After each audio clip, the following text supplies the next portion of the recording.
Yo, and what is going on YouTube, and welcome back for another Oathbreaker Deck Tech. Now, if you guys are interested in the Oathbreaker format, make sure to hit that like button and subscribe to the channel if you have not already. But if you're interested in MagiKids, make sure to check out those links in the description down below. It's the official charity of our Oathbreaker team. We now also have Oathbreaker t-shirts over at Teespring, and I will be dropping that link in the description below. But guys, let's jump right on into this video. Today our Oathbreaker of choice is going to be Estrid the Mask, paired with Wargate as her signature spell. Now, Estrid enters the battlefield for 1 green, white, blue with 3 loyalty and the following abilities. Now, her +2 untaps each enchanted permanent we control.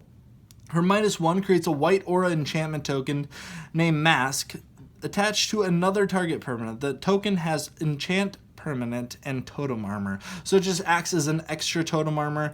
-7, put the top 7 cards of your library into your graveyard, return all non-aura enchantment cards from your graveyard to the battlefield, then do the same for aura cards. Her final statement on the card is Estrid the Mask can be used as your commander. She is from the Commander 18 sets. Now her signature spell of Wargate for X green, white, blue. Search your library for a permanent card with converted mana cost X or less, put it into play, then shuffle your library. This basically fetches up any card that we need in the deck. Just to answer the problems on the board, yes, it is only sorcery speed, but I still find it incredibly powerful. Now, the first set of creatures that are going to be in this deck are going to be kind of just utility based. Now, Noble Hierarch, of course, she just taps for mana, and she also gives us that Exalted trigger, but we're also going to run the Mesa Enchantress, Verudian Enchantress, Argothian Enchantress, and now whenever we play enchantment spells, we are going to be drawing a bunch of cards, and this is really important to kind of keep our hand full and make sure we're finding the answers in the deck. Now, since this is an enchantment aura based deck, we are going to run a bunch of creatures that we are going to want to beat face with. The first of which being Slippery Bogle for a hybrid blue-green hexproof 1/1. Perfect start to the game. Slap down a Boggle. The next couple creatures, Invisible Stalker, Spirit Dancer, 2 mana drops.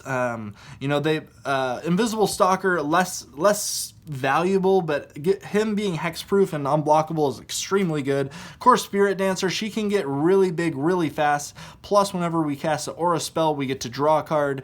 The Geist of St. Traft, again, we get those nice angels. He has hexproof, 2/2 for 3. Eidolon of the Countless Battles, more often than not I'm bestowing this card, but you do have the option of casting it for a creature. Tuvasa the Sunlit, this is another one of the cards that comes from the Commander Precon. She gets +1/+1 for each enchantment we control, and whenever we cast our first enchantment spell each turn, we get to draw a card. Very, very good.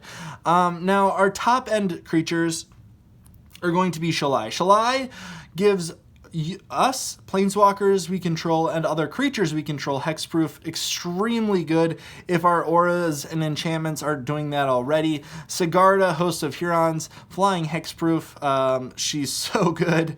5/5 for 5. She is probably one of the best creatures we can just start equipping things to. Dragon Lord Ojutai, originally was going to build a commander deck around him, but I am just absolutely in love with everything about this card. I love blue-white.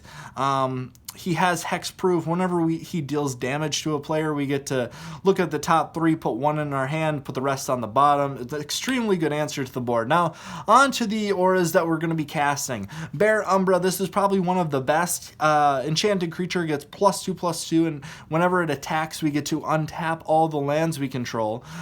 Spider Umbra, Steel of the Godhead, this is very good for this deck, depending on white and blue creatures. I tend to like to get it on white creatures personally, just because I like to have 1 creature with lifelink if I can.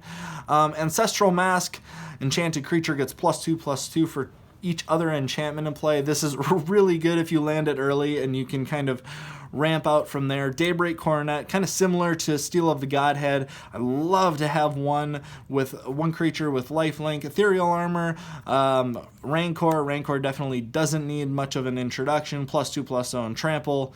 Aqueous Form just makes it so one of our creatures can't be blocked. So yes, I'm going to mug you with a Slippery Boggle that can't be blocked. He's very good. We get to scry off of that. The Spirit Mantle and Fertile Grounds, just other auras that we might cast. Now this card, Treachery, it's a really interesting card. 3 blue, when Treachery comes into play, untap 5 lands.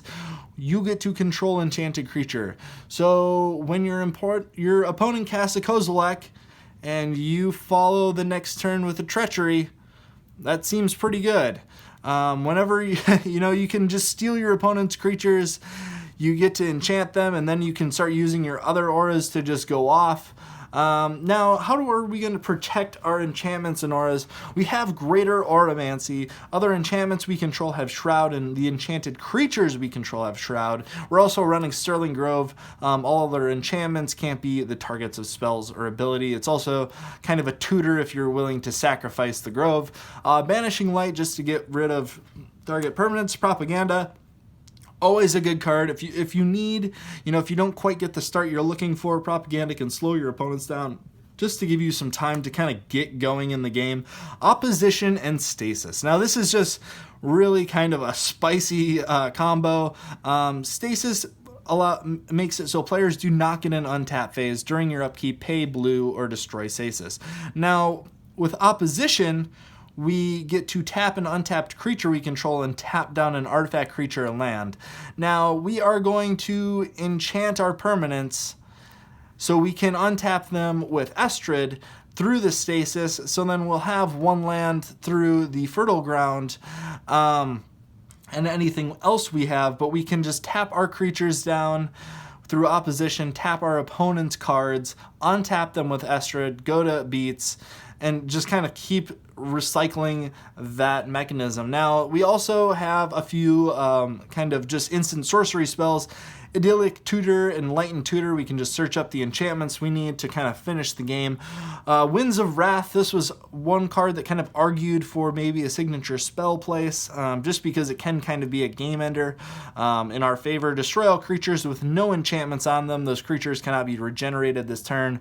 So we cast this, all of our creatures live, then we just go to Beats and kind of wrap up the game. We also have Replenish. If we lose some of our enchantment cards, we can just return them all to play. The last card we have in this deck is a new card from Modern Horizons, Generous Gift. Destroy target permanent. Its controller gets a 3/3 green elephant creature token.